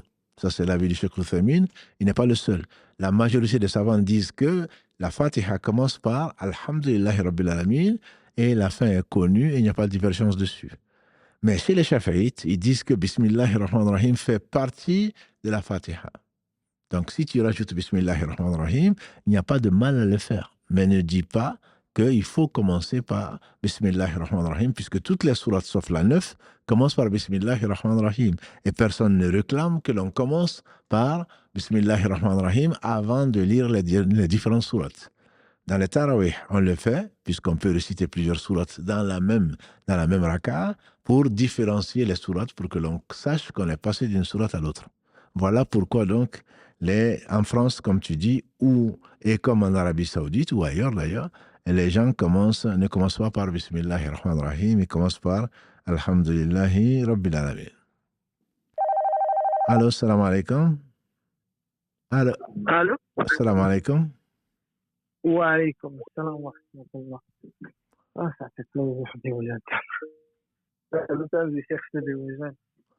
Alhamdulillah. Barakallahu fik Allah pour tout ce que vous faites pour la communauté. Barakallahu fik. On ne peut pas vous remercier pour tout ce que vous faites et toute votre équipe. Alhamdulillah, barakallahu J'avais fik. une question Oui. qui me tracasse un peu sur la prière. Oui. Je suis avec ma femme, on vient d'avoir un enfant. Oui. Alhamdulillah. Mais à chaque fois on veut prier, c'est au moment de la prière, l'enfant elle commence à pleurer, ou quand on commence la prière, Oui. elle se réveille. Oui. Du coup, ma femme prend l'enfant, elle s'assoit Oui. et elle se couvre, elle donne du sein au bébé pendant la prière. Je voulais savoir, est-ce que c'est possible ou c'est mieux qu'on prie chacun son tour? D'accord. Donc, votre femme est en train de prier en même temps, elle est en train d'allaiter. Exactement. Ouais. Non, alhamdulillah, c'est Shaitan certainement qui pique comme quand on sort du ventre de nos mères, quand elle est bénisse, qui pique que l'enfant pour vous perturber. Non. De deux choses l'une. Soit, ce que je conseille, c'est que si l'enfant dort, alhamdulillah, vous voyez la femme qu'Allah la bénisse, elle donne du sein à l'enfant et berce l'enfant, ou c'est vous qui le bercez, et l'enfant dort. À ce moment, vous faites votre prière. Ou alors, si vraiment l'enfant est réveillé ou il crie, avant la prière, à ce moment-là, vous priez, si vous êtes pressé, vous priez et la femme attend et s'occupe de l'enfant, et ensuite vous inversez. Une fois que tu as fini, tu prends l'enfant et la femme, elle prie. Mais on ne peut pas prier en même temps à l'été. Non, ça c'est pas... Le principe, mon frère, c'est que quand on te voit et on pense que tu ne pries pas, c'est que tu ne pries pas. C'est qu'on ne peut pas prier en même temps à l'été, comme on ne peut pas prier en même temps écouter le téléphone, comme on ne peut pas prier en même temps faire autre chose. Non, ça c'est pas permis. Par contre, ce qui est permis, c'est que puisque les femmes en particulier sont très attentives, très miséricordieuses avec leurs enfants, ce qui est permis, c'est que si en train de prier, on voit l'enfant en train de pleurer et l'enfant n'arrive pas à se calmer, on peut prendre, soit toi, soit ton épouse, vous pouvez prendre l'enfant en même temps et continuer la prière. Mais pas lui parler, ni le caresser, ni quoi que ce soit, juste pour qu'il se calme. Un bébé qui est collé, j'imagine, à la poitrine de sa mère ou de son père, sans la sécurité et se calme. Voilà, ça c'est possible. Et donc le prophète sallam le faisait et il déposait l'enfant chaque fois qu'il le faisait, par exemple le soujoud, il le déposait, ensuite il le reprenait. Ça c'est possible. Mais de l'allaiter, non, ça c'est pas permis. De l'allaiter, c'est pas permis, non. D'accord. Ah. Du coup, les prières qu'on a fait pendant ce temps-là, elle doit le refaire ou... On prie Allah qu'il l'ait accepté parce qu'elle était ignorante. On prie Allah qu'il l'ait accepté. Mais il ne faut pas qu'elle le refasse, c'est sûr. D'accord. Barakallahu fik. Allah Merci beaucoup. avec plaisir. Merci. Allah salam alaykum. Concernant les invocations du matin et du soir, doit-on obligatoirement les faire en entier chaque jour? Je pense avoir répondu à cette question, mais on peut toujours, le rappel profite aux croyants, c'est qu'il ne faut pas penser que les invocations, que c'est administratif. Si Allah nous a laissé ces invocations, c'est les meilleures choses à faire tous les jours, le matin et le soir. Si on a le temps, on les finit. Si on n'a pas le temps, je dirais même en marchant, même en conduisant, mieux vaut se souvenir d'Allah au travers de ces invocations. Mais si on n'a pas fini, parce qu'on a été occupé, il n'y a pas de mal. Mais ce qu'Allah aime le plus, a dit le prophète sallam, c'est ce qui dure, même si c'est peu. Même si c'est peu. Donc il faut essayer dompter son âme, parce que si tu ne fais pas ces invocations, si c'est pour quelque chose de plus important, je dis oui. Mais si c'est pas, c'est pourquoi? C'est pour aller regarder le téléphone, c'est pour regarder un match, c'est pour je ne sais quoi d'autre, c'est pas plus important. Parce que ce temps que tu passes à faire autre chose que le rappel d'Allah subhanahu wa ta'ala, le prophète sallam a dit, Abu Huraira rapporte du prophète sallam dans ce qui a été consigné dans le sunan de l'imam Tirmidhi, qu'Allah lui fasse miséricorde, Allah a donné mal'ounatun mal'ounun ma fiha illa dhikra Allahi wa ma wala wa aliman wa muta'alliman. Ce monde n'est-il pas maudit? On dira oui. Maudit, c'est qu'il contient, sauf le rappel d'Allah et ce qui peut lui être assimilé. L'enseignant et l'élève. Donc, ce n'est pas, s'il y a mieux, il y a une exigence, tu as besoin de faire une chose obligatoirement ou urgemment, oui, bien sûr. Et même là, je te dirais, tout en la faisant, cette chose-là, si tu peux, tu continues ton dhikr, celui du matin ou celui de l'après-midi, ou d'autres dhikrs. Mais il ne faut pas trouver les prétextes, laisser à Shaitan te trouver les prétextes pour t'éloigner du dhikr-là. Si tu t'éloignes du rappel d'Allah subhanahu wa ta'ala, Allah te laisse à toi-même et tu n'auras certainement pas gagné ta journée. Allô, salam alaikum. Oui, salam alaikum. Wa alaikum salam. Vous m'entendez? Oui, on vous entend très bien. D'accord, parfait. Je tenais d'abord à vous remercier pour votre émission. Vraiment, c'est d'une grande aide. Merci beaucoup pour ce que vous faites pour la communauté. Ma question, c'est, en fait, ça fait plusieurs mois que mon père a un comportement bizarre. Il mange pas, il a arrêté de travailler, il n'a pas l'air, en fait, maître de lui-même. Et du coup, ma question, c'est, en fait, il y a beaucoup de personnes qui suspectent qu'il a été victime de sorcellerie. Oui. Et donc, on voulait savoir, en fait, comment on fait la distinction entre s'il est victime de sorcellerie et si, en fait, c'est un châtiment de la part d'Allah. Et dans les deux cas, du coup, comment faire, en fait, pour l'aider, du coup? Effectivement, c'est délicat, hein. C'est pas quelque chose qu'un médecin peut trouver tout de suite, en tout cas. Le plus simple, bien entendu, on prie pour lui, et le plus simple, si ça persiste, c'est on le sait discuter avec lui. S'il comprend, tant mieux. Il se peut qu'on arrive à savoir pourquoi il ne mange pas, etc. Mais le plus simple, ma sœur, serait de lui faire la ruqya. De faire la ruqya, ça ne veut pas dire d'aller voir un charlatan, juste de lui mettre du Coran, notamment la sourate al-Baqarah, et de lui faire écouter et voir comment il réagit. S'il réagit, parce que ça veut dire que quelque part, soit il est ensorcelé, soit il est possédé par un shaitan qui va se manifester parce qu'il ne supporte pas le Coran, notamment la sourate al-Baqarah. Donc ça, au moins, si ça l'apaise et qu'il ne réagit pas, une fois, deux fois, ça veut dire que c'est un cas de psychiatrie. Il faudrait consulter un médecin spécialiste pour savoir qu'est-ce qui le bloque, qu'est-ce qui lui arrive, etc. Parce qu'il y a deux types de problèmes psycho. C'est soit venant des djinns, ça c'est notre conviction, parce qu'on sait que ça existe, on sait que l'expérience montre exactement que ça existe. Et il y a d'autres problèmes qui nous dépassent, que les médecins connaissent, donc qui sont des problèmes plutôt psychiatriques. Et donc, avant de l'amener à consulter un médecin, un psychiatre, moi j'aurais conseillé au moins de lui faire écouter du Coran. S'il réagit, c'est que ça vient de là. S'il ne réagit pas, je le referai une ou deux fois pour être sûr que le djinn n'est pas muet ou que le djinn ne s'est pas caché au point qu'il ne veut pas se manifester.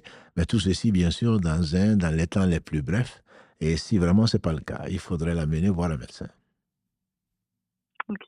Parce que du coup, il a dit avant même de pouvoir faire ça, il est déjà allé voir un psy et autres où on n'a rien trouvé. Il a fait une batterie de tests et tout, on n'a rien trouvé. Sauf que son état ne s'améliore pas. On a beau lui donner des rappels, on a beau lui parler, il n'y a pas d'amélioration. Du coup, je vais essayer du coup ce que vous me dire avec la sourate al-Baqarah. Ouais. Si c'est le cas, effectivement, vous avez fait c'est que le conseil est inverse. Mais alhamdulillah, vous avez quand même bien fait, vous avez testé, vous avez été voir un médecin. Donc moi, je vous conseille honnêtement de prier pour lui, bien sûr, et d'essayer de lui faire écouter le Coran. Il se peut qu'il ne supporte pas. Et ça va corroborer donc l'hypothèse qu'il a été possédé ou qu'il a été ensorcelé. C'est qu'il revient en fait la même chose comme résultat en tout cas.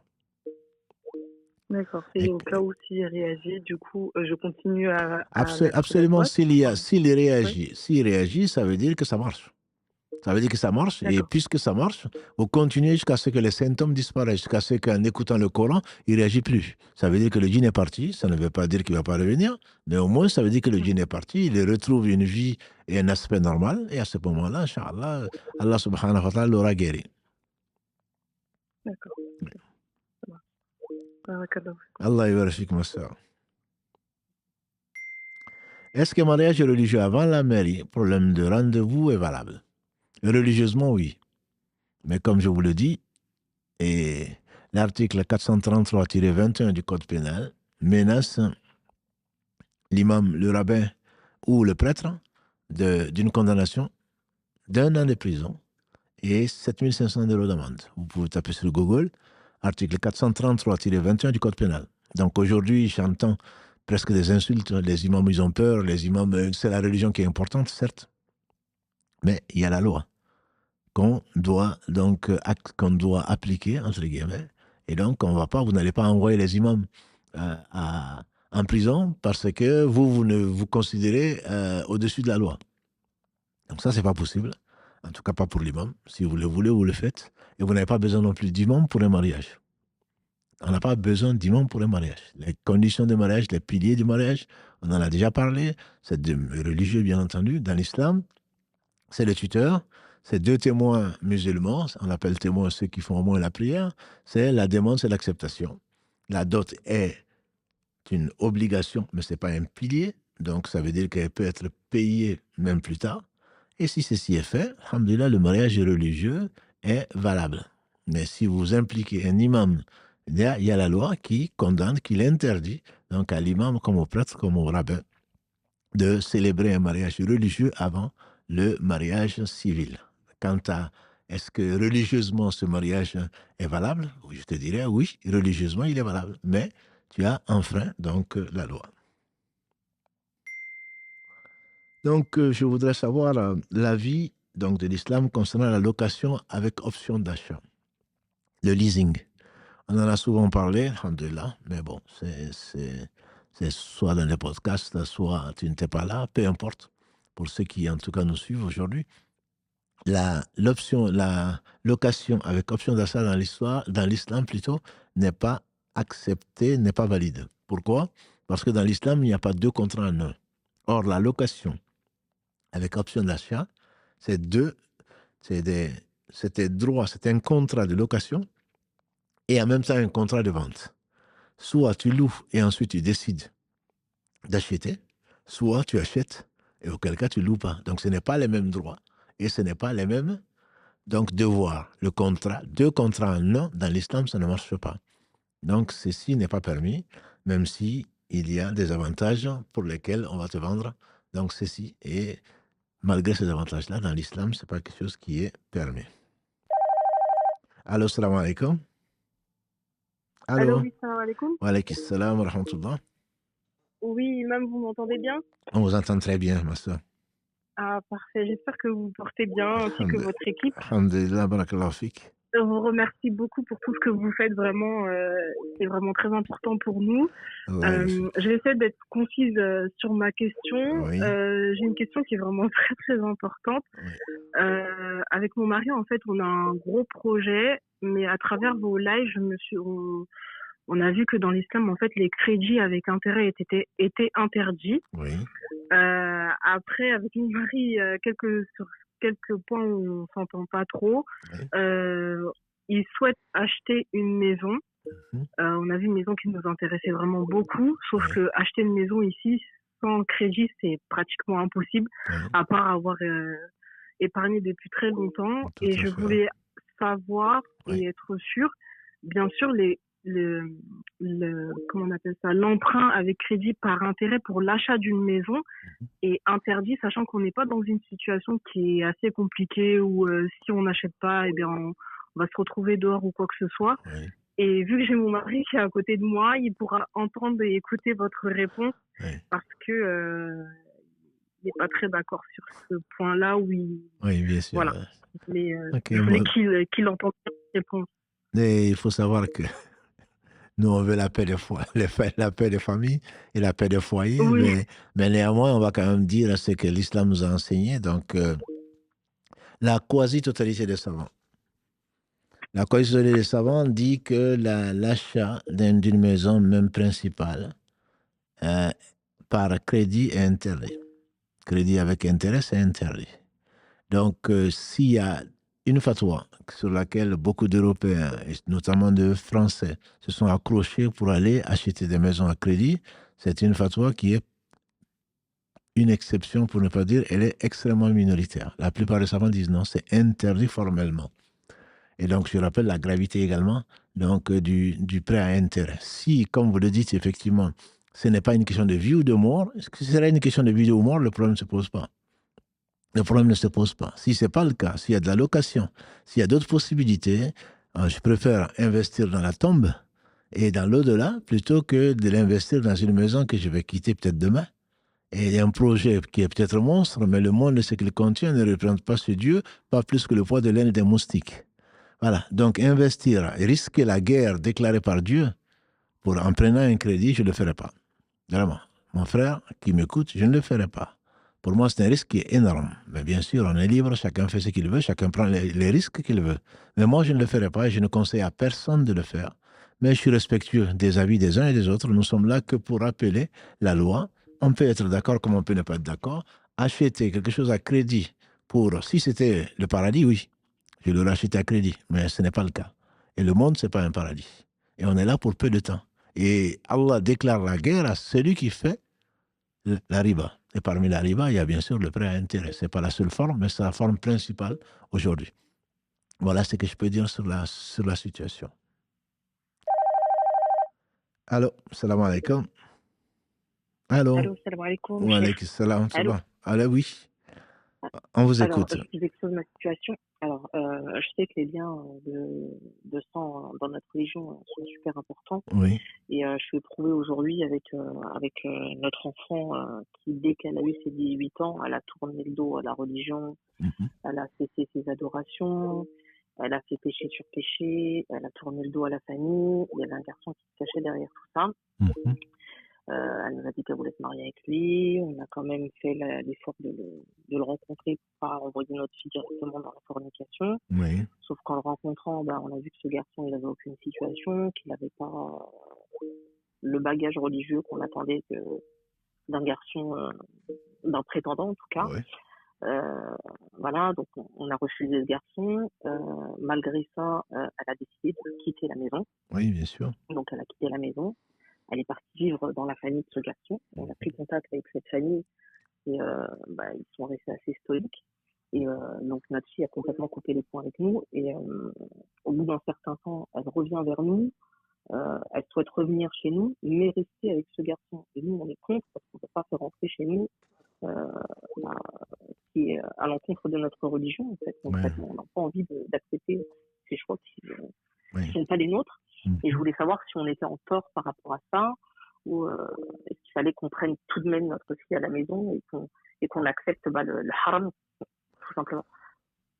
C'est une question effectivement de cohésion sociale, c'est une question de lien de parenté, mais il est clair que le lien de parenté est basé et repose sur l'obéissance à Dieu et à son prophète. Donc, il n'est pas possible d'accepter le prophète, celui qui voit un faible blâmable, qu'il échange de sa main, s'il ne peut, de sa langue, s'il ne peut, au moins de son cœur. Donc, si vous pouvez, en tant que parent, forcément, le minimum, vous pouvez le changer de votre main, pas bien sûr la violenter, ni l'agresser. Elle a fait un choix, elle l'assume.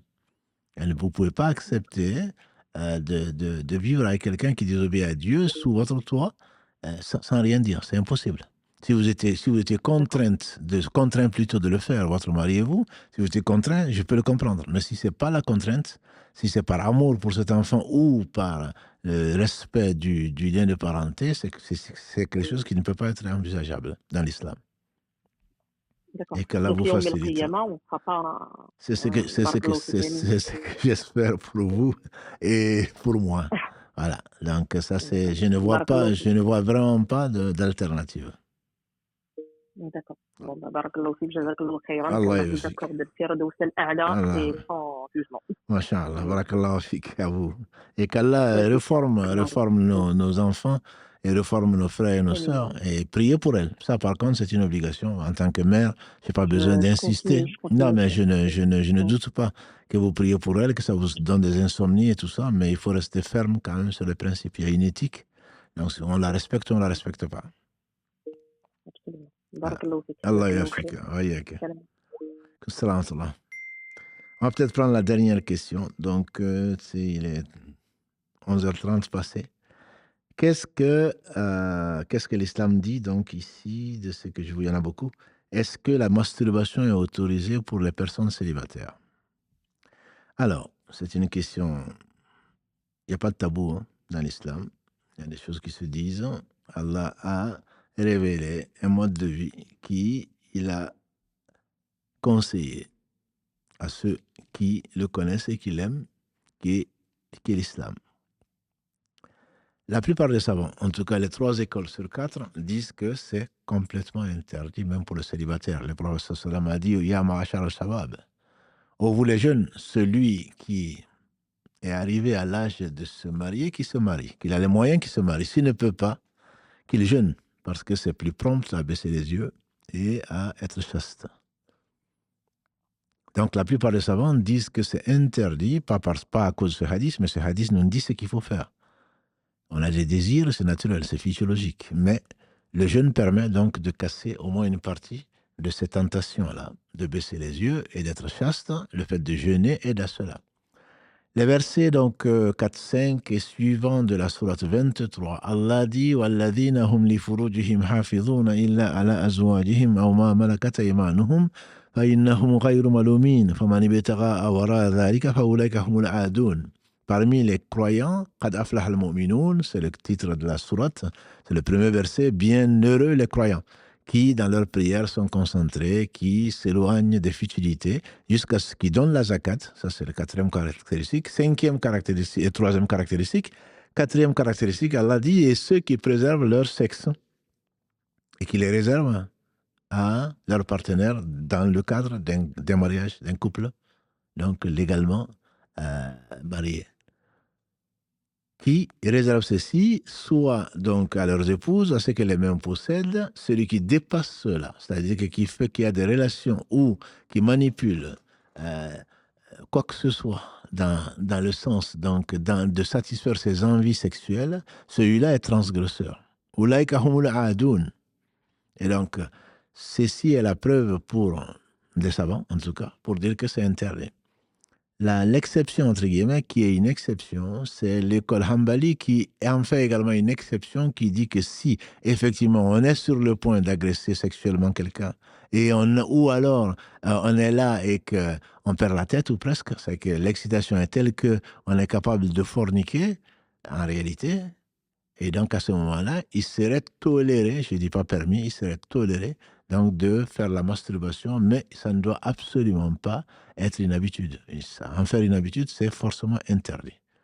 Donc que ce soit pour une femme, que ce soit pour un homme, là, le principe, c'est l'interdiction. La tolérance viendrait, dans le cas de l'école Hanbali, la tolérance viendrait dans un cas exceptionnel, et qu'Allah seul sait, bien entendu, qui est-ce qui est éprouvé par cela, qui est-ce qui peut supporter, qui est-ce qui peut être patient dans ces conditions-là, et qu'Allah subhanahu wa ta'ala nous assiste dans son adoration et fasse de nous des gens qui sont des vrais croyants et qui remplissent donc les conditions qui sont citées.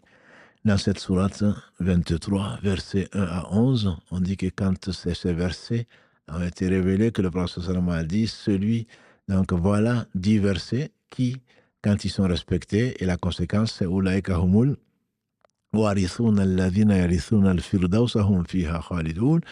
ce qui seront les héritiers du Firdaus, donc du paradis, où ils vivront éternellement. Qu'Allah nous accorde donc cette position et la force de pouvoir respecter ces conditions que je vous conseille et que je me conseille à relire, donc qui sont dans la sourate 23, versets 1 à 11.